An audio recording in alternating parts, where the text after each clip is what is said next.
Hello বন্ধুরা, আমি প্রতিদিনের মতন আজকেও রাত্রে চলে এসেছি। তো বন্ধুরা কেমন আছো বলো। আমি আজকের কলকাতা ডালহাউসিতে আমি একটু হোমিওপ্যাথি ওষুধ দোকানে গেছিলাম।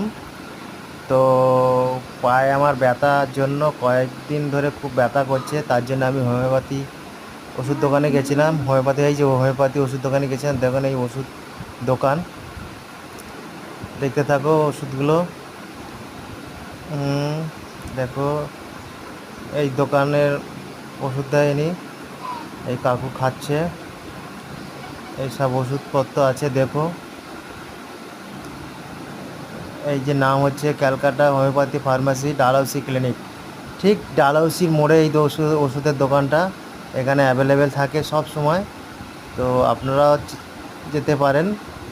তো যান, ভালো লাগলে লাইক কমেন্ট শেয়ার করবেন বন্ধুরা। শুভরাত্রি, সবাই ভালো থাকবেন, টাটা বাই বাই।